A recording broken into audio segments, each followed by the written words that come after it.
When Martha Kincaid's 7-year-old son lay dying of scarlet fever in their isolated Montana cabin, she whispered a desperate prayer into the darkness of that October night in 1867. The next morning, a mysterious doctor appeared at her door claiming he'd heard about her boy's illness. But how could anyone have known when the nearest neighbor lived miles away? The cabin door slammed shut against the howling wind, but nothing could keep out the sound that made Martha Kincaid's blood run cold. Her 7-year-old son Henry was making a strange rattling noise with each breath, like pebbles shaking in a tin can. The autumn storm of 1867 had been pounding their little home in the Montana Territory for 3 days now, and Henry had been getting sicker by the hour. Martha rushed to his bedside, her bare feet slapping against the cold wooden floor. The quilt their grandmother had sewn was soaked with sweat, and Henry's small face looked as red as the coals glowing in their fireplace. His dark hair stuck to his forehead in damp curls, and his eyes were squeezed shut tight. "Mama," he whispered, his voice so quiet she had to lean close to hear him. "It hurts." Martha's heart felt like it was being squeezed by a giant fist. She had seen this sickness before, back when she was a girl living in the crowded streets of St. Louis. Scarlet fever, the older women had called it. Most of the children who got it never got better. She dipped a cloth in the bucket of well water and pressed it gently to Henry's burning skin. The water was so cold it made her fingers ache, but Henry's fever was so high that the cloth became warm within seconds. "I know, sweetheart," she murmured, trying to keep her voice steady. "Mama's here." But being there wasn't enough. Martha knew she needed medicine, a real doctor, something more than the few herbs she kept in mason jars on her kitchen shelf. The nearest town was Cedar Ridge, a full day's ride through dangerous mountain passes. Even if the storm stopped, even if she could leave Henry alone, even if her old horse could make the journey, there was no doctor in Cedar Ridge. The closest real doctor was probably in Helena, almost a week's travel away. Thunder crashed overhead, shaking the cabin's thin walls. Henry whimpered and tried to sit up, but his little body was too weak. Martha helped him lie back down, her hands trembling as she tucked the blanket around him. She looked around their small home, searching for something, anything that might help. The cabin had only 2 rooms, this main room where they cooked, ate, and slept, and a tiny storage room where she kept their winter supplies. Her husband James had built it with his own hands 3 years ago, before the mining accident that took him away forever. On the wooden table sat the last of their bread, hard and stale. In the corner, their few chickens huddled together in their coop, too scared of the storm to make any noise. The fire in the stone fireplace flickered and danced, casting moving shadows on the walls that looked like monsters reaching for her son. Martha had never felt so alone in her life. She walked to the single window and peered out into the darkness. The storm had turned the world outside into a wall of gray rain and wind. No one could travel in weather like this. No one would even know if something happened to them. "Please, God," she whispered, pressing her forehead against the cold glass. "I'll do anything. Take me instead. Take everything I have. Just don't take my little boy." The wind howled louder, as if it had heard her prayer and was laughing at it. Martha turned back to Henry, who was now shivering despite his fever. She added another log to the fire, then sat beside his bed and took his small hand in hers. His skin felt like it was burning from the inside out. "Tell me the story about the brave knight," Henry whispered. Martha's throat felt tight, but she began the tale she had told him hundreds of times before. Once upon a time, in a kingdom far away, there lived a knight who was afraid of nothing. As she spoke, she watched her son's face.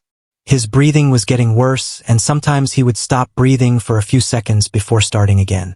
Each time he did this, Martha felt like her own heart might stop too. The storm raged on. The fire burned lower. And somewhere in the darkness between sleeping and waking, Martha found herself praying with a desperation she had never known before. She prayed to God, to her dead husband, to anyone who might be listening in the vast emptiness of the Montana wilderness. Morning had to come eventually, but Martha wasn't sure her son would still be alive to see it. The knocking sound cut through Martha's exhausted sleep like an axe through wood. Her eyes snapped open, and for a moment she couldn't remember where she was. Then she saw Henry beside her, still breathing but barely, and everything came flooding back. The knocking came again, steady and firm. Martha stumbled to her feet, her back aching from sleeping curled up in the wooden chair beside Henry's bed. Gray morning light was creeping through the window, and the storm had finally stopped. She moved toward the door, her mind racing. No one ever came to their cabin uninvited. The nearest neighbor, Mrs. Colbert, lived 5 miles away and rarely visited. Traveling peddlers avoided their remote area. Most of the men who worked the mines stayed closer to town. "Who's there?" she called out, her voice cracking from hours of crying and praying. "Ma'am, my name is Dr. James Holloway. I heard your boy is sick." Martha's hand froze on the door handle. "A doctor? Here?" She pressed her ear to the wood, listening for other voices, other footsteps. Could this be some kind of trick? "How did you hear about my son?" she asked. "Does it matter right now, ma'am? Time might be important." Martha's hands shook as she lifted the heavy wooden bar that kept the door locked. She opened it just a crack and peered out. The man standing on her porch was tall and lean, with kind eyes and a face that looked like it had seen both joy and sorrow. He wore a long brown coat that had seen better days, and he carried a black leather bag in one hand. Behind him, a strong-looking horse stamped its feet and shook rain from its mane. "You're really a doctor?" Martha asked. "I am. May I come in?" Martha stepped back and opened the door wider. The stranger entered, removing his hat to reveal graying hair and tired eyes. He looked around the cabin quickly, then walked straight to Henry's bedside. "How long has he been like this?" he asked, setting his bag down and kneeling beside the bed. 3 days, Martha said, wrapping her arms around herself. "Maybe 4. It's hard to tell."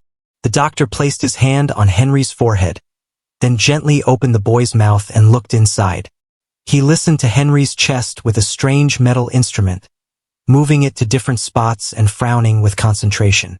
"When did the rash appear?" he asked. "Rash?" Martha leaned closer and saw what she had missed in the dim firelight. Henry's chest and arms were covered with tiny red spots, like someone had sprinkled him with red pepper. "Yesterday, I think. I didn't notice it before." The doctor nodded and continued his examination. He looked in Henry's ears, felt his neck, and checked his pulse. Everything he did seemed careful and practiced, like he had done these same things thousands of times before. "It's scarlet fever," he said finally. "But we caught it early enough. There's still hope." Martha felt her knees go weak with relief. "You can help him?" "I can try." The doctor opened his leather bag and pulled out a small glass bottle filled with clear liquid. "This medicine will help bring down his fever. But I need to warn you, he's going to get worse before he gets better. The next few days will be the most dangerous." He poured some of the liquid into a spoon and gently lifted Henry's head. "Come on, son. I need you to swallow this for me." Henry's eyes fluttered open, and he looked at the stranger with confusion. "Mama!" "It's okay, sweetheart," Martha said, moving to the other side of the bed. "This man is here to help you feel better." Henry was too weak to resist. He swallowed the medicine and immediately made a face. "It tastes terrible." The doctor smiled, the first time Martha had seen him smile. "The worst-tasting medicine is usually the best kind. That means it's working hard to fight off the sickness." "Are you a real doctor?" Henry asked, his voice barely a whisper. "I am, and I'm going to stay here and take care of you until you're all better." Martha's heart jumped. "Stay here? But I can't. I don't have money to pay you." The doctor looked at her with those kind, tired eyes. "I'm not asking for payment, ma'am. Sometimes helping someone is payment enough." Martha stared at him, trying to understand. In her experience, no one did anything for free, especially not strangers.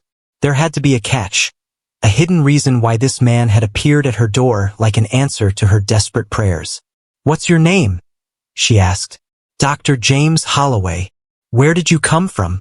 "I was passing through the area when I heard about your son." It wasn't really an answer, but Martha was too grateful to push harder. Her boy was getting help from a real doctor. That was all that mattered right now. Thank you, she whispered.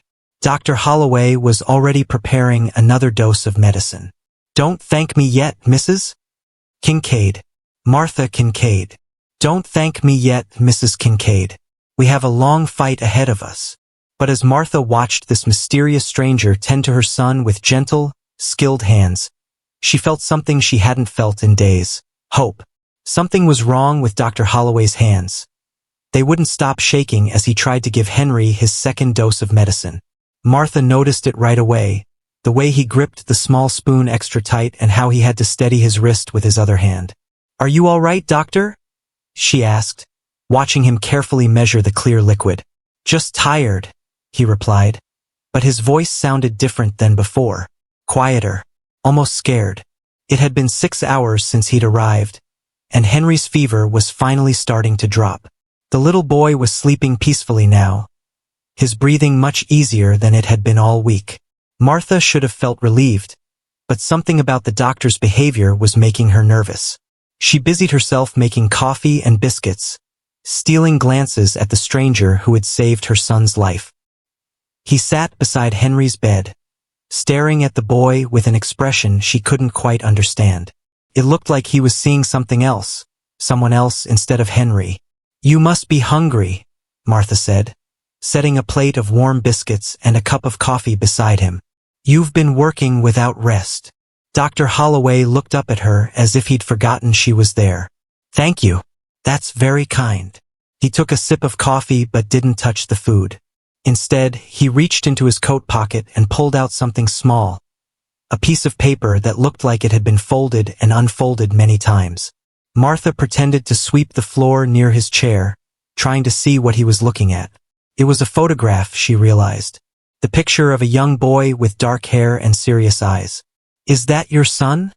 She asked gently. Dr. Holloway's hands trembled as he quickly folded the photograph and put it back in his pocket. Yes. His name was Samuel. Martha noticed he said was instead of is, and her heart sank. What happened to him? For a long moment the doctor didn't answer. He just sat there, staring at Henry's sleeping face. When he finally spoke, his voice was barely a whisper. He got sick, just like Henry. Same fever, same rash, same terrible breathing. He paused, his hands clenching into fists. I tried everything I knew. Every medicine, every treatment. Nothing worked. Martha set down her broom and sat in the chair across from him. I'm so sorry. He was 8 years old. So smart, so curious about everything. He wanted to be a doctor like his father. Dr. Holloway's voice cracked. The other doctors said there was nothing more we could do, but I couldn't accept that. I kept trying new treatments, experimental medicines. I thought maybe. He trailed off, but Martha understood. She had seen that same desperate look in her own mirror just hours ago. You blame yourself, she said softly. I should have listened to the other doctors. Should have stopped trying to fix what couldn't be fixed. Maybe if I had just let him rest, let him be comfortable, he might have had a few more days. Martha felt tears stinging her eyes. Or maybe you gave him the best chance he could have had. Dr. Holloway shook his head. After he died, I couldn't practice medicine anymore. Every time I looked at a sick child, I saw Samuel's face. I saw my failure. Then why are you here? Martha asked. Why did you come to help Henry? The doctor was quiet for so long that Martha thought he might not answer. Finally, he said, because when I heard about your boy, I thought maybe I could save him even if I couldn't save my own son. Maybe I could do something right for once. Martha looked at Henry, sleeping soundly with normal color in his cheeks. You did do something right. You saved him. Not yet, Dr. Holloway said, his voice gaining strength. Scarlet fever is tricky. Children can seem better and then get worse again. I've seen it happen too many times. As if he had heard them talking, Henry stirred in his bed. His eyes opened, and he looked around the room with more awareness than he'd shown in days. Mama? He said, his voice stronger than before. I'm here, sweetheart, Martha said, rushing to his side. How do you feel? Hungry, Henry said, and Martha laughed with relief. He hadn't wanted to eat anything in 3 days. Dr. Holloway smiled, a real smile this time. That's a very good sign. But we need to be careful. Just small amounts of food at first. Martha prepared a bowl of thin soup, and Henry managed to eat several spoonfuls before getting tired again. As he drifted back to sleep, Dr. Holloway checked his pulse and listened to his breathing. Much better, he said. But we're not out of danger yet. The next 24 hours will tell us if the medicine is really working. Will you stay? Martha asked. I mean, I know you said you would, but now that he's improving, I'll stay, Dr. Holloway said firmly. I won't leave until I'm certain he's going to be fine. Martha nodded, feeling grateful beyond words. But as she watched the doctor settle into the chair beside Henry's bed, she wondered about the man who had appeared at her door like a miracle. What had brought him to their remote cabin? How had he known Henry was sick? And why was he so determined to save a child he'd never met before? Outside, the sun was setting behind the mountains, painting the sky in shades of orange and pink. It was the first beautiful sunset Martha had noticed in weeks, and she took it as a sign that maybe, just maybe, everything was going to be all right. The sound of horses approaching made Martha drop the water bucket she'd been carrying from the well. 3 riders were coming up the narrow path to her cabin, moving fast and kicking up clouds of dust. She could see rifles hanging from their saddles and grim expressions on their faces. Dr. Holloway, she called out, running toward the cabin. Someone's coming. The doctor appeared in the doorway, his face immediately tense when he saw the riders. Stay inside with Henry, he said quietly. Let me handle this. But Martha had already recognized the man in front, Reverend Marcus Cole from Cedar Ridge.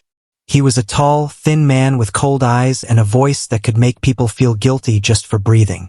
Behind him rode Sheriff Tom Bradley and a man Martha didn't recognize, though his fancy clothes suggested he was someone important. Dr. Holloway, Reverend Cole said as he dismounted from his horse. We need to talk. About what? Dr. Holloway asked, but Martha could hear the worry in his voice. About who you really are, said the stranger in the fancy clothes. My name is Judge William Harrison. I came all the way from Helena when I heard you were here. Martha's heart began to race.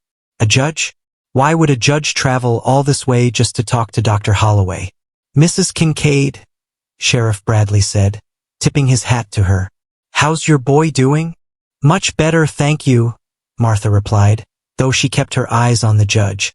Dr. Holloway has been taking wonderful care of him. Judge Harrison stepped forward, his boots clicking on the wooden porch. Mrs. Kincaid, I'm afraid you don't know the full truth about this man. What truth? Martha asked, though she was starting to fear the answer. Dr. James Holloway lost his medical license in Kansas City 2 years ago, the judge said. He was practicing medicine without proper authority when his own son died under his care. Martha felt like she'd been punched in the stomach. She looked at Dr. Holloway, whose face had gone completely white. That's not the whole story, Dr. Holloway said quietly. Isn't it? Reverend Cole stepped closer, his voice filled with anger. You experimented on your own child with untested treatments. When he died, you disappeared rather than face the consequences. The other doctors had given up on him, Dr. Holloway said, his voice growing stronger. They said there was nothing more they could do. I couldn't just watch my son die without trying everything possible. And now you're here, practicing medicine illegally again, Judge Harrison said, putting this woman's child at risk with your reckless treatments. Martha looked back toward the cabin, where Henry was sleeping peacefully. For the first time in days, his breathing was normal and his fever was gone. But doubt began creeping into her mind like poison. Is it true? She asked Dr. Holloway. Did you lose your license? Dr. Holloway's shoulders sagged. Yes, but not because I was a bad doctor. Because I was a desperate father who couldn't accept that medicine has limits. You killed your own son, Reverend Cole said harshly. And now you're here, playing doctor with another child's life. I didn't kill him, Dr. Holloway shouted, his composure finally breaking. I tried to save him. I tried everything I could think of. Martha felt tears starting to fall. The man who had seemed like an answer to her prayers might actually be a danger to her son. "Dr. Holloway," Judge Harrison said more gently, "you need to come with us. You're under arrest for practicing medicine without a license." "Wait," Martha said, stepping between the judge and the doctor. "Henry is getting better. His fever broke, he's eating again, his breathing is normal." "How could that be bad?" "Sometimes children get better on their own," Sheriff Bradley said. "You don't know if it was the medicine or just natural healing." Martha looked at Dr. Holloway, searching his face for answers. "Is that true? Would Henry have gotten better without your help?" Dr. Holloway met her eyes. "I don't know. Scarlet fever can be unpredictable. Some children recover, others." He trailed off, unable to finish the sentence. "You see," Reverend Cole said triumphantly. "He admits he doesn't know what he's doing." "That's not what I said," Dr. Holloway protested. "I said the disease is unpredictable. But the medicine I gave Henry has been proven to help with scarlet fever. I may not have a license anymore, but I still know how to read medical journals and follow proper treatments." Judge Harrison pulled out a pair of handcuffs. "You can explain all of that to a jury. Right now, you're coming with us." "No," Martha said, surprising herself with the strength in her voice. "He stays here until Henry is completely well." "Mrs. Kincaid," Sheriff Bradley said kindly, "I understand you're grateful, but this man is a danger to your son." Martha looked at the three men, then at Dr. Holloway, then back toward the cabin where her son was sleeping peacefully for the first time in a week. She had to make a choice, and whatever she decided could mean the difference between life and death for Henry. "Give me until tomorrow," she said finally. "If Henry is still improving, Dr. Holloway can finish treating him. If he gets worse, you can take him away." The men exchanged glances. Finally, Judge Harrison nodded. "One day, but Sheriff Bradley stays here to make sure nothing happens." As the judge and Reverend rode away, Martha wondered if she had just made the biggest mistake of her life. Henry's scream cut through the midnight silence like a knife, jolting Martha awake from her uneasy sleep in the chair beside his bed. The boy was sitting up, his small body shaking violently, his eyes wide with terror as he stared at something only he could see. "The monsters!" Henry cried out, pointing at the dark corner of the room. "They're coming to get me." Martha's heart nearly stopped.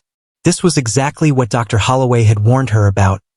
Sometimes scarlet fever affected children's minds, making them see things that weren't there. She reached for Henry, but he pulled away from her, cowering against the headboard of his bed. "Don't let them take me, Mama," he sobbed. "They have big teeth and fire eyes." Sheriff Bradley, who had been sleeping on the floor near the door, jumped to his feet. "What's happening?" Dr. Holloway was already moving toward Henry, his medical bag in hand. "It's the fever affecting his brain. This sometimes happens with scarlet fever." "You said he was getting better," Martha accused, her voice filled with panic and anger. "You said the fever was gone." "It was gone," Dr. Holloway said, gently trying to examine Henry while the boy thrashed around. "But scarlet fever can come back suddenly. The infection can spread to the brain and cause hallucinations." Henry let out another terrified scream and tried to climb over the headboard, as if he was trying to escape from invisible creatures. His face was bright red again, and sweat was pouring down his forehead. "This is exactly what happened to your son, isn't it?" Sheriff Bradley said grimly. "You experimented on him when he started having these episodes, and that's what killed him." Dr. Holloway's hands froze for just a moment. "Samuel did have hallucinations, yes, but I know more now. I know what mistakes I made before." "You're going to kill this boy too," Sheriff Bradley said, reaching for his handcuffs. "I'm not letting you touch him anymore." "No," Martha said, stepping between the sheriff and the doctor. "He's the only one who knows how to help Henry. Help him." Sheriff Bradley gestured toward Henry, who was now curled up in the corner of the bed, whimpering about monsters under the floorboards. "Does this look like help to you?" Martha felt torn in two. Part of her wanted to trust Dr. Holloway, who had already helped Henry once. But another part of her was terrified that the sheriff was right, that this mysterious doctor might be the reason her son was getting worse. "What did you do differently with your son?" she asked Dr. Holloway directly. "What mistakes did you make?" Dr. Holloway's face went pale, but he answered honestly. "When Samuel started having hallucinations, I gave him laudanum to calm him down. Too much laudanum.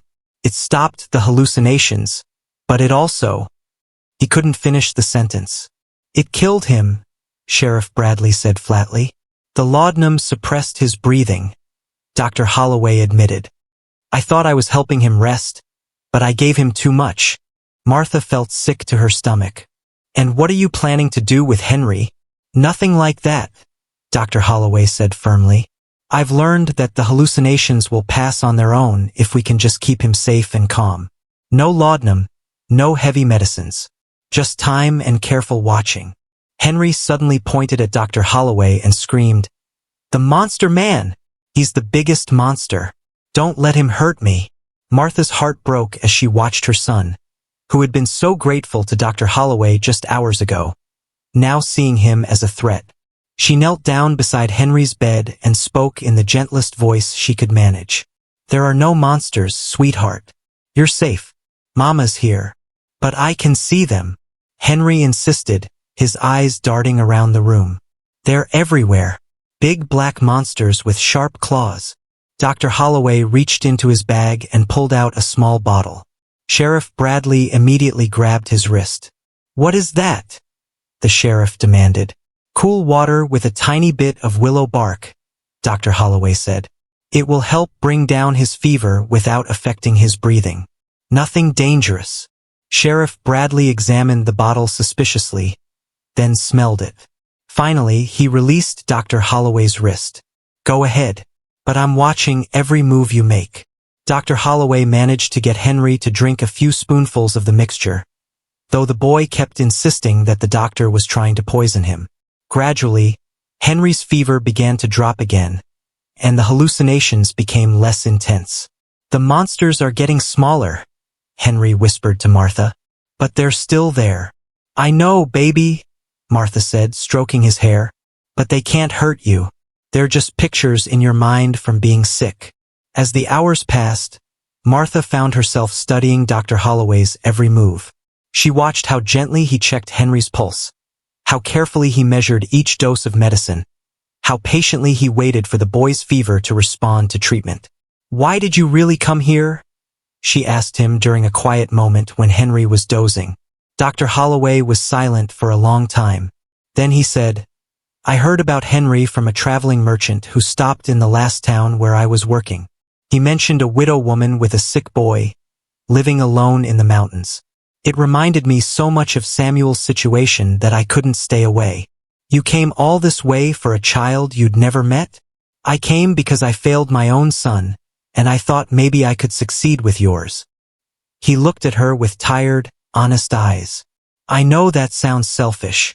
"It doesn't sound selfish," Martha said quietly. "It sounds like the action of a man trying to make things right." Sheriff Bradley, who had been listening from across the room, shook his head.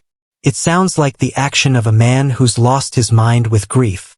As dawn approached, Henry's hallucinations finally faded completely. His fever dropped to almost normal, and he fell into a peaceful, natural sleep. But Martha knew that the real test was still coming. Would he stay better this time, or would the fever return again? She looked at Dr. Holloway, who was slumped in his chair with exhaustion, and Sheriff Bradley, who was watching them both with suspicious eyes.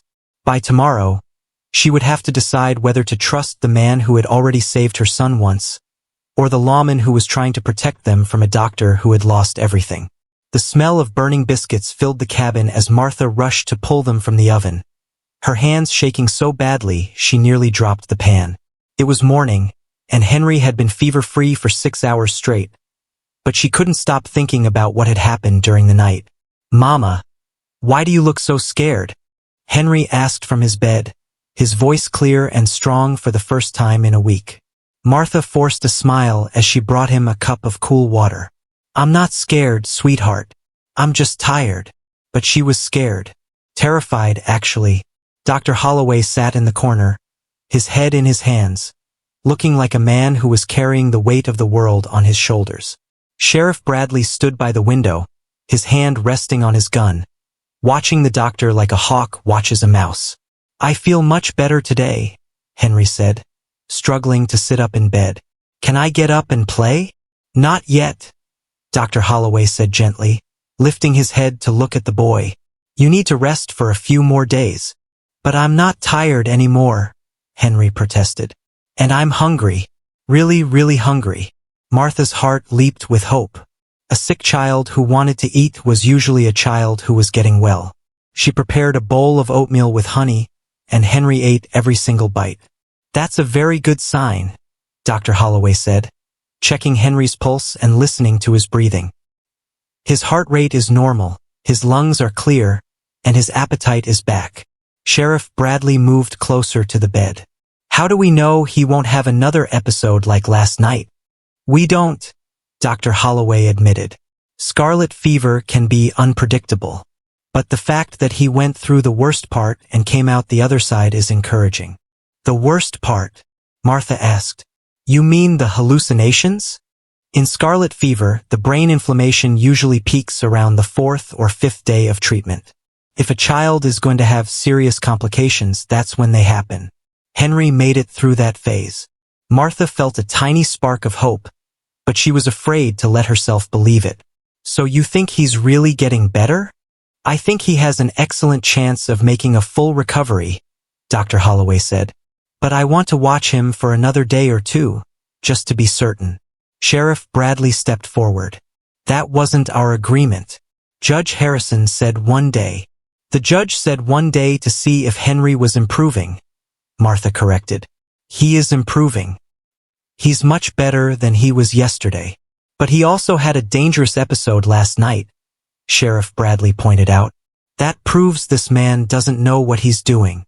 Dr. Holloway stood up slowly, his face set with determination. "Sheriff, I understand your concerns. I know my past makes you doubt my abilities. But look at Henry now. Really look at him." They all turned to look at the boy, who was sitting up in bed playing with a wooden toy horse, his cheeks pink with health instead of fever. "He was dying 3 days ago," Dr. Holloway continued. "His breathing was labored, his fever was over 104 degrees, and he couldn't keep any food down. Now he's alert, eating well, and his temperature is normal. Yes, he had hallucinations last night, but that's a known complication of scarlet fever that we managed successfully." "By doing nothing," Sheriff Bradley said. "You admitted you didn't give him any medicine for the hallucinations." "Sometimes the best medicine is knowing when not to interfere," Dr. Holloway replied. "That's something I learned from my son's death." Martha watched this exchange, trying to decide what was right. She could see that Sheriff Bradley genuinely wanted to protect Henry, but she could also see that Dr. Holloway's treatment was working. "What would have happened if Dr. Holloway hadn't come?" she asked Sheriff Bradley. "If Henry had just gotten sicker and sicker with no treatment at all?" Sheriff Bradley's expression softened. "I don't know, Mrs. Kincaid. Maybe he would have recovered on his own. Maybe not. But you do know what happened with Dr. Holloway's help," Martha continued. "Henry is getting better. This time," Sheriff Bradley said. "But what about the next sick child he treats? What if his luck runs out?" Dr. Holloway pulled the worn photograph from his pocket and stared at it for a moment. Then he walked over to Henry's bed and knelt down beside it. "Henry," he said gently, "I want to tell you something important. I had a little boy once just like you. His name was Samuel, and he got very sick with the same sickness you had." Henry looked up from his toy horse with serious eyes. "Did you make him better?" Dr. Holloway's voice caught in his throat. "I tried very hard to make him better. I tried everything I knew how to do. But sometimes, even when doctors try their very best, children still get too sick to get well again." "Did Samuel die?" Henry asked quietly. "Yes, he did. And it made me very, very sad. So sad that I stopped being a doctor for a long time." Henry reached out and patted Dr. Holloway's hand with his small fingers. "But you came to help me anyway." "I did. because I thought maybe I could do better this time. Maybe I could save you even though I couldn't save Samuel." Martha felt tears running down her cheeks as she watched this gentle conversation between the broken doctor and her recovering son. "You did save me," Henry said simply. "I was really sick, and now I feel good again." Dr. Holloway looked up at Martha and Sheriff Bradley. "Whatever you decide about my future, I want you to know that helping Henry has given me something I thought I'd lost forever. Hope." Martha made her decision. "Sheriff Bradley, I want Dr. Holloway to stay until Henry is completely well. After that, I don't care what happens to him legally. But right now, my son needs him." Sheriff Bradley sighed deeply, looking at Henry's bright, healthy face. "Against my better judgment, I'll give you 2 more days. But if anything goes wrong—" "Nothing will go wrong," Dr. Holloway said quietly. "I promise you that." The wagon wheels creaked ominously as they rolled up the mountain path toward Martha's cabin, carrying news that would change everything. Mrs. Agnes Colbert sat rigid on the driver's seat, her face set in grim determination as she guided her old mule through the rocky terrain.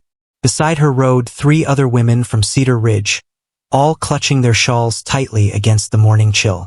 "There it is," Agnes said, pointing toward the small cabin nestled among the pine trees. The den of sin itself. Martha was hanging laundry on the line behind her house when she heard the approaching wagon. Her heart sank when she recognized Agnes's sharp voice calling out orders to the other women. Nothing good ever came from Agnes Colbert leading a group of church ladies anywhere. "Martha Kincaid," Agnes called out as she climbed down from the wagon with difficulty. "We need to have words with you." Dr. Holloway appeared in the cabin doorway, his medical bag in his hand. He had been preparing to leave, as Henry was now completely recovered and full of energy. Sheriff Bradley had agreed that the boy was out of danger and had ridden back to town that morning. "Good morning, ladies," Martha said politely, though she kept her distance. "What brings you all the way up here?" "Shame," declared Mrs. Ruth Morrison, the banker's wife. "Pure shame is what brings us here. We know what's been going on in this cabin," added Mrs. Eleanor Finch, whose husband owned the general store. "An unmarried woman living alone with a strange man. It's scandalous." Martha felt her cheeks burn with embarrassment and anger. "Dr. Holloway was treating my sick son. There was nothing improper about it." "Nothing improper?" Agnes laughed harshly. "A mysterious man appears at your door, claiming to be a doctor, and you let him stay in your home for days? What kind of example are you setting for your boy?" "The kind of example that saved his life," Martha shot back. Dr. Holloway stepped forward, his face calm but his eyes alert. "Ladies, I understand your concerns about propriety, but I can assure you that my only interest was in treating young Henry's scarlet fever." "We've heard all about your treatment," Mrs. Morrison said with disgust. "Sheriff Bradley told the whole town how you lost your medical license for killing your own child." Martha watched Dr. Holloway's face go pale, but he didn't deny the accusation. Instead, he said quietly, "Sheriff Bradley told you the truth. I did lose my license. But Henry is alive and healthy because of the care he received." "Care?" Mrs. Finch spat. "Is that what you call it when a disgraced doctor experiments on innocent children?" "I didn't experiment on Henry," Dr. Holloway said firmly.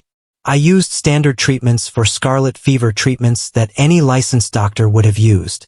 Agnes stepped closer to Martha, her eyes blazing with righteous anger. "Don't you understand what you've done? You've brought shame on yourself and danger to your child. What decent man will ever want to marry a woman who has lived in sin with a stranger?" "I haven't lived in sin with anyone," Martha protested. Dr. Holloway slept in a chair beside Henry's bed. "I slept in the other chair. Sheriff Bradley was here most of the time. The whole territory is talking about it," Mrs. Morrison said. "The widow woman who let a mysterious man move into her cabin. Do you think anyone will hire you for sewing work now? Do you think the church will welcome you back?" Martha felt like the ground was disappearing beneath her feet. She had been so focused on saving Henry's life that she hadn't thought about how the situation might look to other people. In a small community like Cedar Ridge, Reputation was everything. Mrs. Kincaid did nothing wrong, Dr. Holloway said, his voice growing stronger. She was a desperate mother trying to save her child's life. If anyone should be blamed for impropriety, it should be me. Oh, we do blame you, Agnes said coldly. But Martha had a choice. She could have sent you away and trusted in God's will instead of putting her faith in a charlatan. Henry appeared in the cabin doorway, drawn by the raised voices. He looked healthy and happy, his cheeks rosy and his eyes bright with curiosity. "Mama, who are these ladies?" he asked innocently. Martha's heart ached as she looked at her son, alive and well because of Dr. Holloway's care. How could these women call that wrong? "They're neighbors from town, sweetheart," she said gently. "Go back inside and play." But Henry had spotted Dr. Holloway and ran to him with a big smile. "Dr. Holloway, are you leaving today?" "Yes, Henry. You're all better now, so it's time for me to go." Henry hugged the doctor's legs tightly. "Thank you for making me well. You're the best doctor in the whole world." The four church ladies watched this exchange with disapproving frowns, but Martha saw something else in their expressions: surprise. They had expected to find a dangerous charlatan, not a gentle man who had clearly formed a caring bond with a child. "Henry," Mrs. Finch said in a softer voice, "how do you feel, dear?" "I feel great," Henry said happily. "I was really sick, but Dr. Holloway gave me medicine and told me stories and made me all better. He saved my life." Agnes's stern expression wavered slightly. "You were truly that ill?" "I couldn't breathe right, and I had a terrible fever," Henry said seriously. "Mama was crying because she thought I might die. But Dr. Holloway came and fixed everything." Dr. Holloway knelt down beside Henry. "Your mother took very good care of you too. She never left your side, not even for a minute." "I know," Henry said. "Mama's the best mama ever." Martha felt tears threatening as she watched her son defend both her and the doctor who had saved his life. This innocent child couldn't understand the adult complications of reputation and propriety. He only knew that he had been sick and was now well. "Ladies," Dr. Holloway said, standing up and facing the group, "I'm leaving now. If you have concerns about my presence here, you can rest assured that I won't be staying any longer." "Where will you go?" Mrs. Morrison asked, and Martha was surprised to hear a note of genuine curiosity in her voice. "North, probably. There are mining camps that need medical help, and they don't ask many questions about licenses." Agnes frowned. "You're going to keep practicing medicine illegally?" "I'm going to keep helping people who have no other options," Dr. Holloway corrected.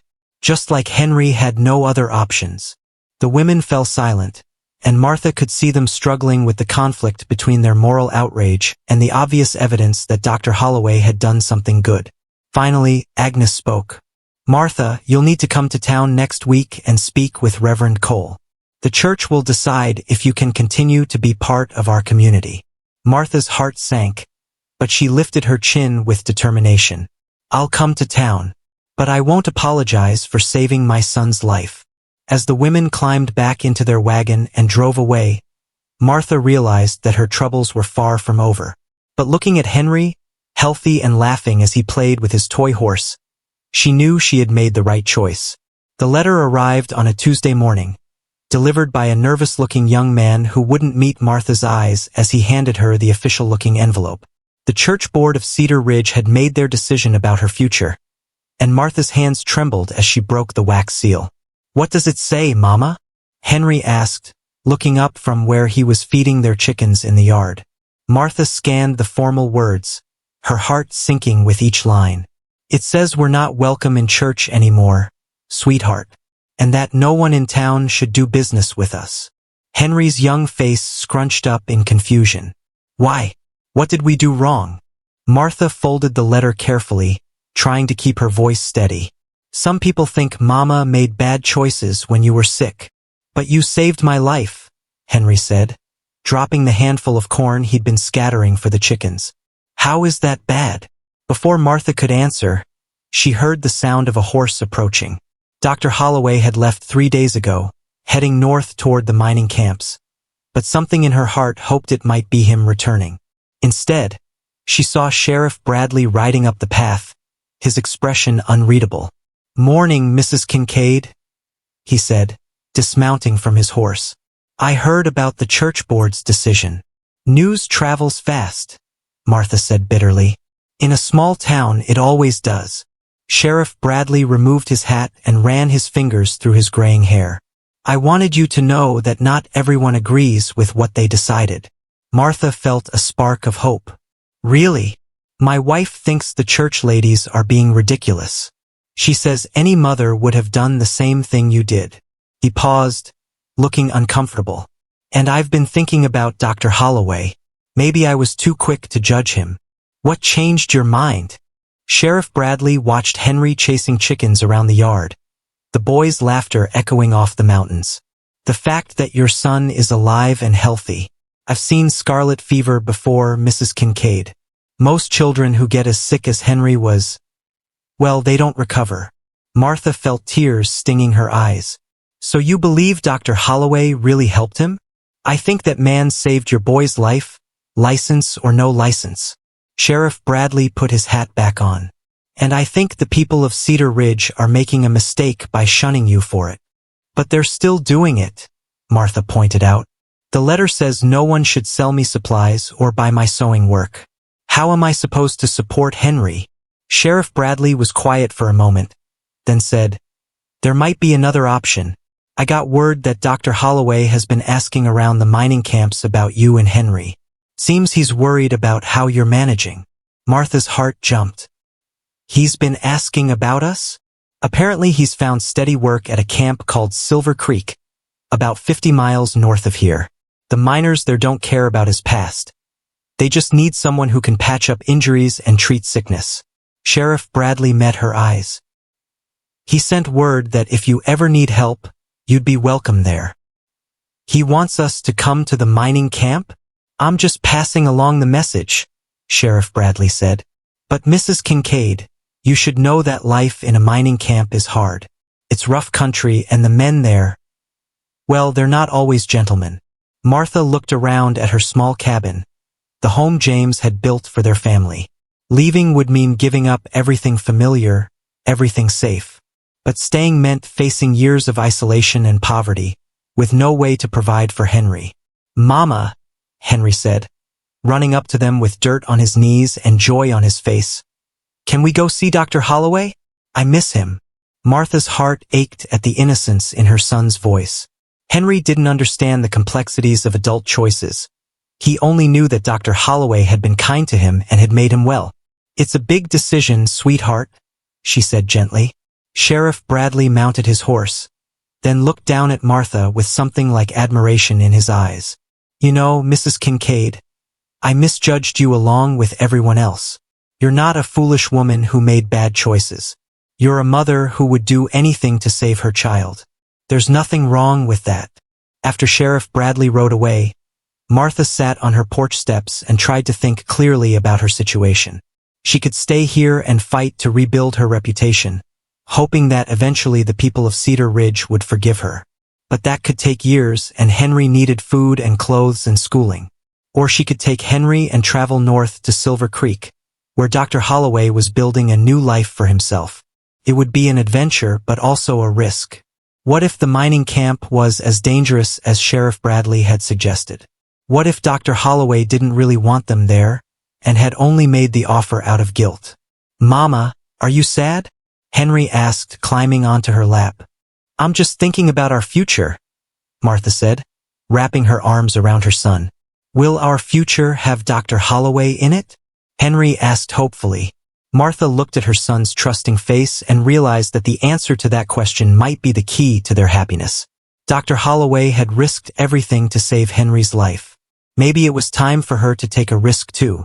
"Maybe it will, sweetheart," she said, hugging Henry close. "Maybe it will." That night, as Martha packed their few belongings into wooden crates, she found herself thinking about Dr. Holloway's gentle hands caring for Henry, his patient voice telling stories during the long, frightening nights, and the way he had looked at her son, not as a patient to be cured, but as a precious life to be protected.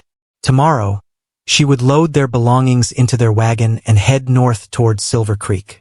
It was a journey into the unknown, but it was also a journey toward the man who had already proven he would sacrifice everything for their family's well-being. For the first time since the church lady's visit, Martha felt hopeful about the future. The mountain pass ahead was blocked by a massive fallen tree, its trunk stretching completely across the narrow road like a giant's arm barring their way. Martha pulled on the reins, bringing their loaded wagon to a halt as Henry peered around her shoulder at the obstacle that stood between them and their new life at Silver Creek. "Can we move it, Mama?" Henry asked, his 7-year-old optimism making the enormous pine tree seem like just another problem to solve. Martha studied the fallen giant, its branches thick as her waist and its trunk easily 3 times the width of their wagon. Even with a team of strong men and proper equipment, moving this tree would take hours. With just herself and Henry, it was impossible. "I don't think so, sweetheart," she said, trying to keep the disappointment out of her voice. They had been traveling for 2 days, following the rough map Sheriff Bradley had drawn for them, and this was the main route to Silver Creek. "We might have to turn back and find another way." The thought of turning back made Martha's stomach clench with worry.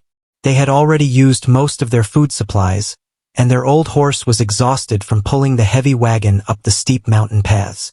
Going back to Cedar Ridge wasn't really an option. The church board had made it clear that they weren't welcome there anymore.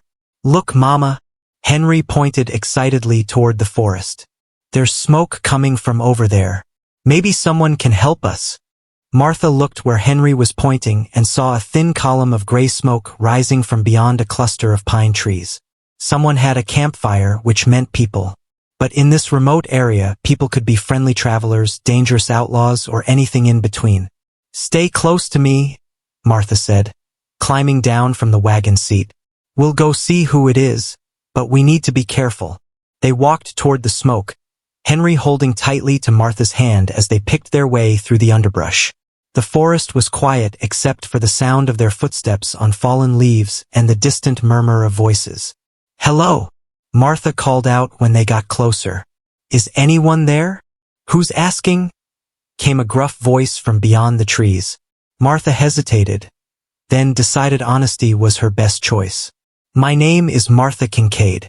I'm traveling with my son, and there's a tree blocking the road. We could use some help." 3 men emerged from the trees, and Martha's heart sank. They wore rough clothes and had weapons hanging from their belts. Their faces were dirty and unshaven, and they looked at Martha and Henry with expressions that made her want to grab her son and run. "Well, well," said the tallest man, who seemed to be their leader. "What do we have here?" "A pretty lady and her boy, all alone in the wilderness."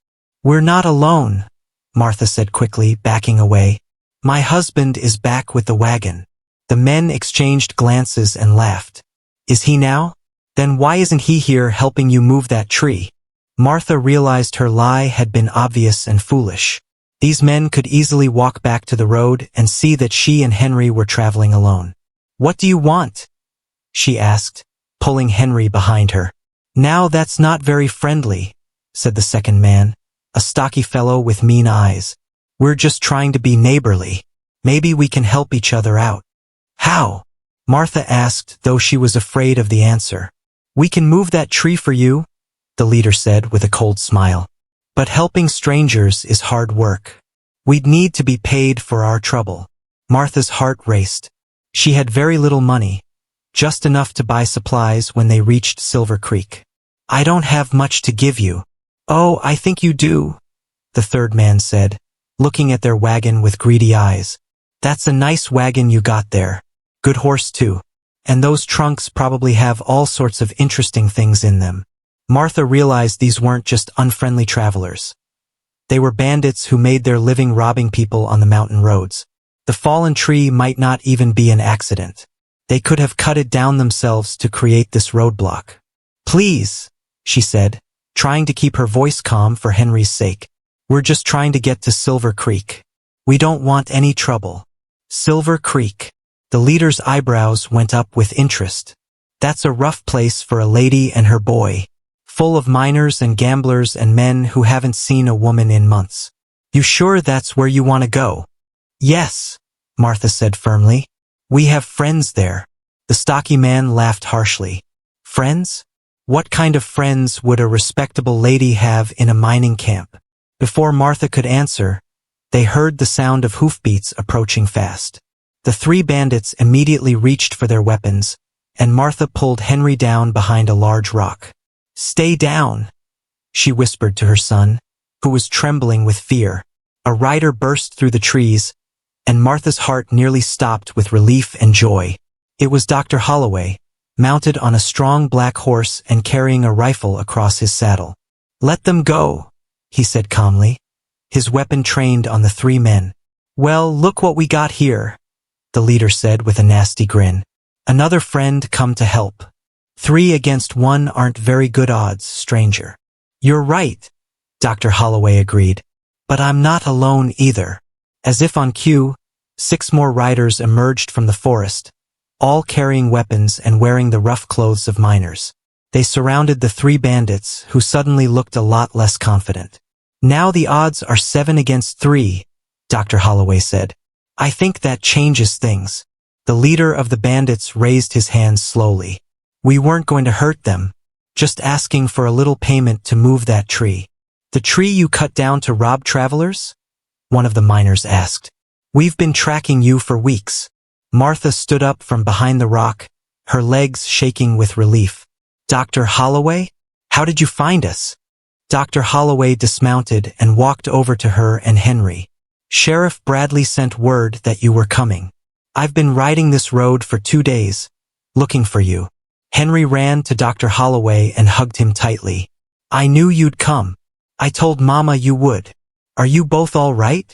Dr. Holloway asked, his eyes full of concern as he checked them for injuries. We're fine now, Martha said, feeling tears of relief running down her cheeks. But I was so scared. You don't need to be scared anymore, Dr. Holloway said gently. You're safe now. As the miners led the 3 bandits away to face justice in the nearest town, Dr. Holloway and his friends made quick work of the fallen tree. Using ropes and horses, they dragged it off the road in less than an hour. Why did you come looking for us? Martha asked as they prepared to continue their journey to Silver Creek. Dr. Holloway was quiet for a moment, then said, Because I realized that saving Henry's life was just the beginning. I want to be part of both your lives, if you'll have me. Martha felt her heart skip a beat. What are you saying? I'm saying that I've found something at Silver Creek that I never expected to find again. Hope for the future. But that future doesn't mean much without the people I care about most. As they climbed back onto the wagon, with Dr. Holloway riding beside them toward their new home, Martha realized that their journey had become about much more than just finding a place to live. It had become about finding a new family. The mining camp of Silver Creek spread out before them like a patchwork quilt made of canvas tents, wooden shacks, and mud-covered men who stopped their work to stare at the approaching wagon. Martha's first glimpse of her new home made her stomach twist with nervousness. This rough, dirty place looked nothing like the neat farms and tidy houses of Cedar Ridge. It's bigger than I expected, she said to Dr. Holloway, who was riding beside their wagon on his black horse. There are about 200 men working the claims now, he replied. More arriving every week as word spreads about the silver strike. Henry stood up on the wagon seat to get a better view, his eyes wide with excitement. Look at all the tents. It's like a big outdoor town. Martha looked where Henry was pointing and saw rows of canvas shelters stretching up the hillside, with smoke rising from dozens of cooking fires.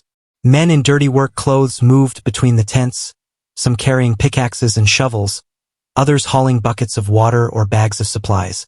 Where will we live? Martha asked, suddenly realizing she hadn't thought about the practical details of their new life.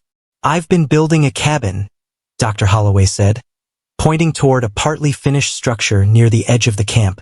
It's not much yet, but it has a good foundation and a solid roof. There's room for all of us, if you don't mind sharing space with a makeshift medical clinic.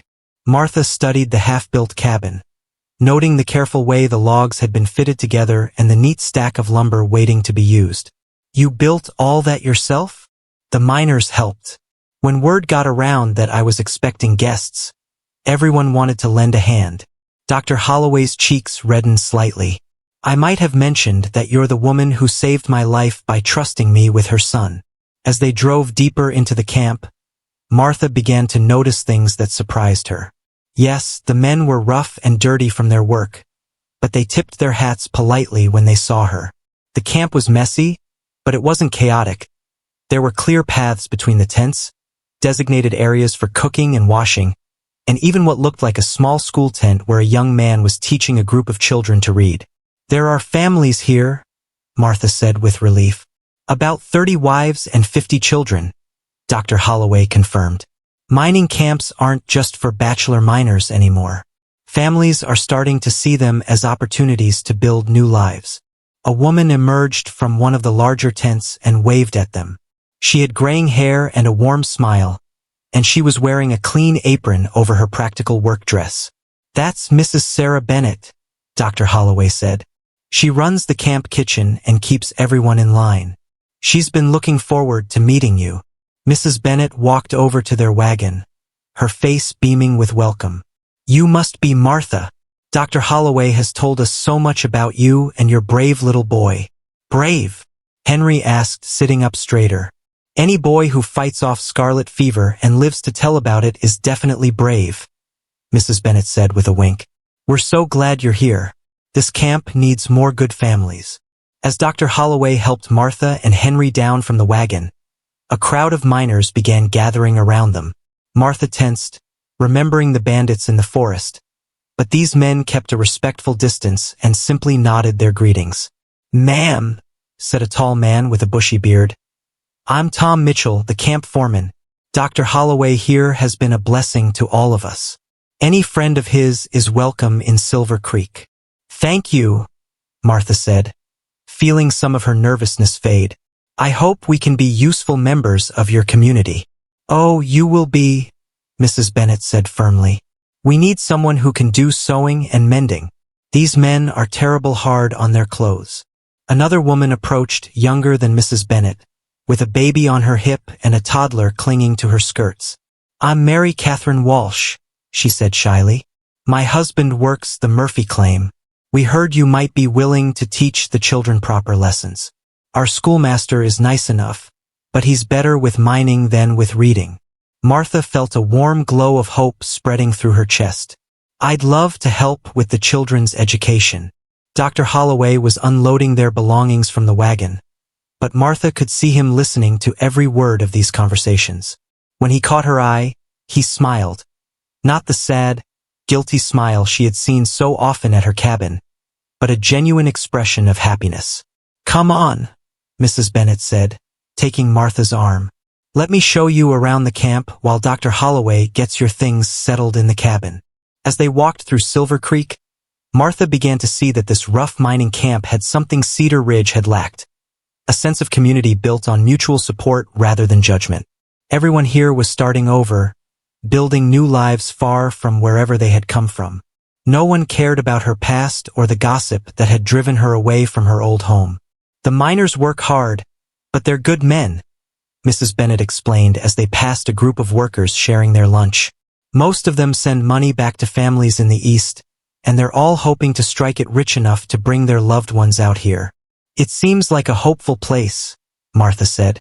"It is. We're all dreaming of better futures here." Mrs. Bennett stopped walking and looked at Martha seriously.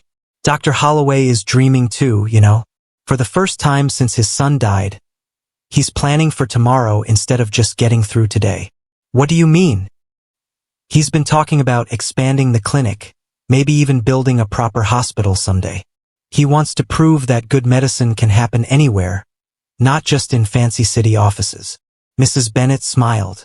"But mostly he talks about you and Henry, how you gave him a chance when no one else would." Martha felt her cheeks grow warm. "He saved my son's life, and you saved his, maybe in a different way, but just as important." As they walked back toward the half-finished cabin, Martha could see Dr. Holloway and Henry working together to arrange furniture and supplies. Henry was chattering excitedly about everything he had seen, and Dr. Holloway was listening with the patient attention he had always shown the boy. "Mrs. Kincaid," Mrs. Bennett said quietly, "I hope you'll be very happy here. Silver Creek has a way of giving people exactly what they need, even when they don't know what that is. Looking at her son laughing with the man who had become so important to both their lives, Martha thought Mrs. Bennet might be exactly right.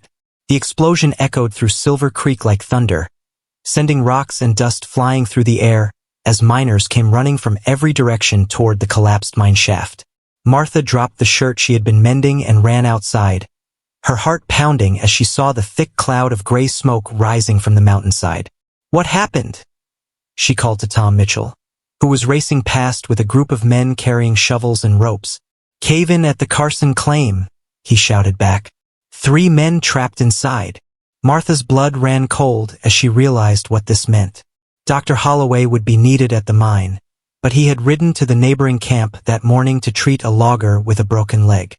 He wouldn't be back for hours, and injured miners couldn't wait that long. "Mama, what's all the noise?" Henry asked, appearing at her side with dirt on his hands from helping Mrs. Bennet plant vegetables. "There's been an accident at the mine, sweetheart. Men are hurt and trapped." Martha watched the growing crowd of miners gathering at the base of the mountain, their faces grim with worry. She had lived in Silver Creek for 3 months now, and she knew these men well enough to see the fear in their eyes.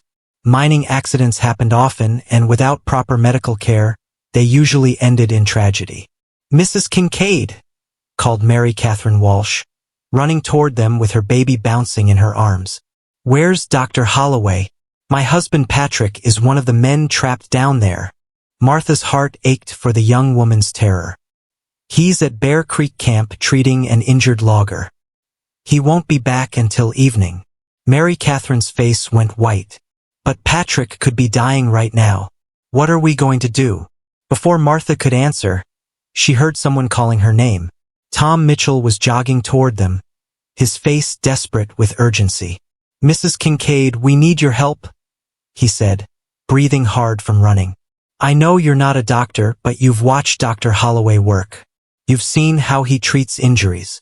"I can't practice medicine," Martha protested. "I don't know enough." "You know more than any of us," Tom insisted. "Dr. Holloway keeps medical supplies in the clinic, and you've been helping him organize them for weeks. Please, these men will die if we don't do something." Martha felt panic rising in her chest. She had watched Dr. Holloway treat cuts and broken bones, and she had helped him prepare bandages and medicines. But actually treating serious injuries herself? The thought terrified her. "I could kill someone if I do something wrong," she said. "They'll definitely die if you do nothing," Tom replied bluntly. Martha looked at Mary Catherine's tear-streaked face, then at the crowd of miners who were looking at her with desperate hope. She thought about Dr. Holloway's gentle hands caring for Henry, and the way he had explained each treatment so patiently. "All right," she said, her voice shaking. "I'll try to help. But someone needs to ride to Bear Creek and get Dr. Holloway as fast as possible." "Already done," Tom said with relief. "Billy Martinez is our fastest rider. He left 10 minutes ago." Martha hurried to the clinic, her mind racing as she tried to remember everything Dr. Holloway had taught her about emergency medicine. She gathered bandages, bottles of carbolic acid for cleaning wounds, laudanum for pain, and the bottle of smelling salts he used to wake unconscious patients. At the mine site, she found a scene of controlled chaos. The miners had managed to clear enough rocks to create a small opening into the collapsed tunnel, and they were calling down to the trapped men. "We can hear them," shouted one of the rescuers. "All 3 are alive, but Patrick Walsh is hurt bad. Something heavy fell on his leg." "How long until you can get them out?" Martha asked. "Another hour at least," Tom replied grimly. "Maybe 2. Martha knelt beside the opening and called down into the darkness. "Patrick, this is Martha Kincaid. Dr. Holloway isn't here, but I'm going to try to help you." A weak voice echoed back from the depths. "Mrs. Kincaid? I can't feel my leg. There's blood everywhere." Martha's hands trembled as she prepared a bundle of supplies. "I'm going to lower some things down to you. There's bandages to stop the bleeding and medicine for the pain." Working with shaking fingers, she tied the supplies to a rope and carefully lowered them into the mine shaft. Then she began talking Patrick through the process of cleaning and bandaging his wounds, using every piece of knowledge she had gained from watching Dr. Holloway work. "Press the cloth hard against the bleeding," she called down. "Don't worry about how much it hurts. Stopping the blood is more important." "I'm trying," Patrick's voice called back, weaker now. "But I'm getting dizzy." Martha felt sick with worry. What if she was giving him the wrong advice?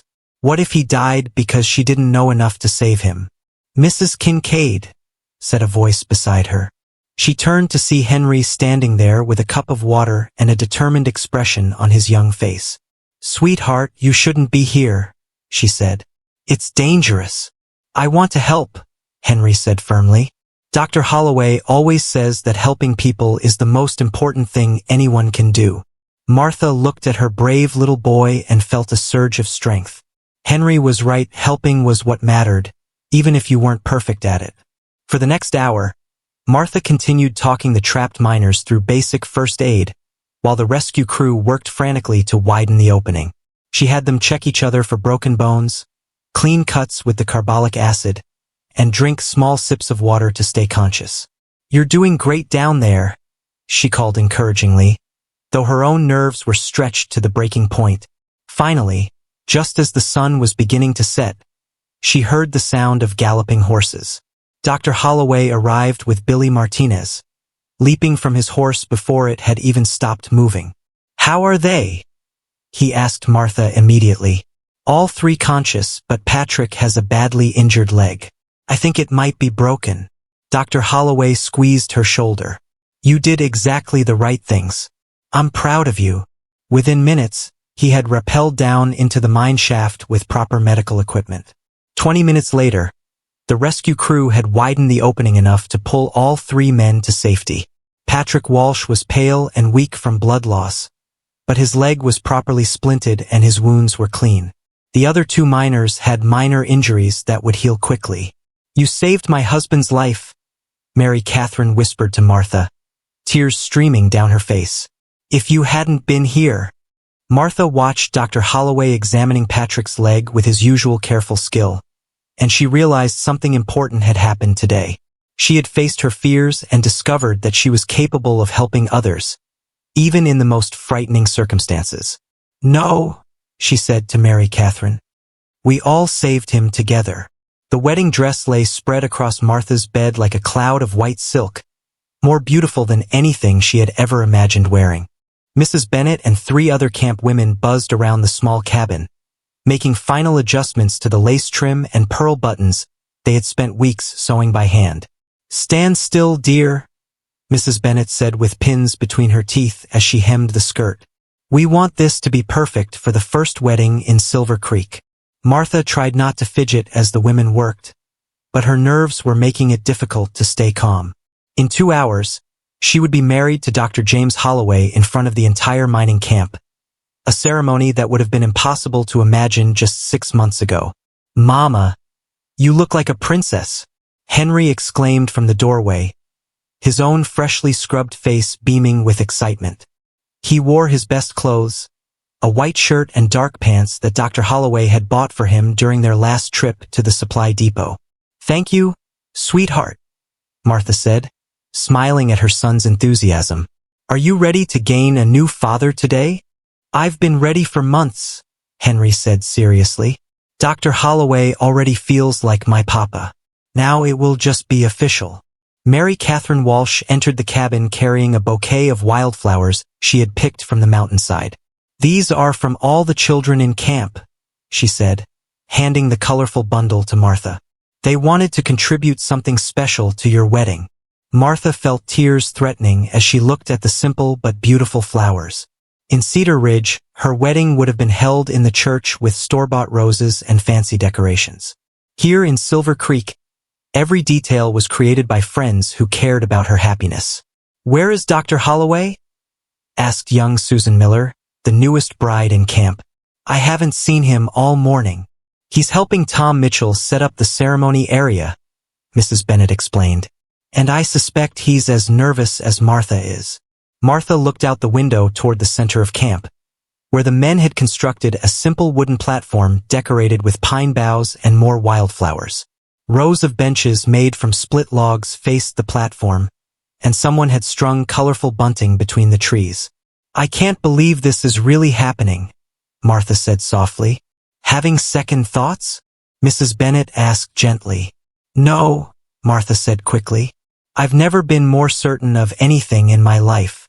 It's just, 6 months ago, I was a widow woman with a dying child, living alone and desperate. Now I'm about to marry the most wonderful man I've ever known, and I have a whole community of friends who care about us. Sometimes life changes faster than we expect," Mary Catherine said wisely. "The important thing is to appreciate the good changes when they come." A knock at the door interrupted their conversation. "Ladies," called Tom Mitchell's voice from outside. "It's time." Martha took a deep breath and looked at herself in the small mirror hanging on the wall. The woman looking back at her seemed different from the frightened, desperate mother who had once prayed for a miracle in a cabin far away. This woman looked confident, loved, and ready for whatever adventures lay ahead. "Let's go get you married," Mrs. Bennet said with a warm smile. They walked together toward the ceremony area, where Martha could see the entire population of Silver Creek gathered on the wooden benches. Miners in their best clothes sat next to their wives and children, all of them smiling and talking excitedly about the celebration. At the front of the platform stood Dr. Holloway, wearing a new black suit that made him look more handsome than Martha had ever seen him. His hair was carefully combed, and he was clean-shaven for the first time since she had known him. But what struck her most was the expression on his face, pure joy mixed with something that looked like amazement. "He looks like he can't believe his good fortune," Mrs. Bennet whispered. "Neither can I," Martha whispered back. The camp's unofficial preacher, a former minister named Reverend William Carson, stood ready to perform the ceremony. He had lost his church back east due to a scandal involving his support for abolition, but the miners respected his knowledge and his kind heart. As Martha walked down the makeshift aisle with Henry at her side, she saw Dr. Holloway's eyes fill with tears. When she reached the platform, he took her hands in his and spoke quietly so only she could hear. "Are you sure about this? Once we're married, you'll be tied to a disgraced doctor with a questionable past." Martha smiled up at him. "I'll be tied to the man who saved my son's life and taught me that love can appear when you least expect it. I can't think of anything I want more." Reverend Carson began the ceremony with words about new beginnings and second chances. He spoke about how love could grow from the smallest acts of kindness, and how families could be formed not just by blood, but by choice and commitment. "Do you, James Holloway, take Martha to be your wife, promising to love and protect her and her son for as long as you live?" "I do," Dr. Holloway said firmly, his voice carrying across the entire camp. "Do you, Martha Kincaid, take James to be your husband, promising to love and support him through whatever challenges life may bring?" "I do," Martha said, her voice strong with certainty. "Then by the power vested in me by this community of friends, I pronounce you husband and wife." As Dr. Holloway, now her husband, kissed her gently, the entire camp erupted in cheers and applause. Someone started playing a fiddle, and soon the celebration turned into an impromptu dance party under the mountain stars. "Dr. Holloway," Henry said, tugging on his new stepfather's coat sleeve, "now that you're married to Mama, should I call you Papa?" Dr. Holloway knelt down to Henry's level, his eyes serious but warm. "You can call me whatever feels right to you, son." Henry grinned and threw his arms around Dr. Holloway's neck. "Papa it is." As Martha watched her new husband dance with Henry while the miners clapped and sang, she thought about the desperate prayer she had whispered in their old cabin so many months ago. She had asked for a miracle to save her dying child, never imagining that the answer would bring her not just healing, but a love deeper and truer than anything she had ever dreamed possible. Sometimes, she realized miracles came disguised as ordinary people doing extraordinary things out of love.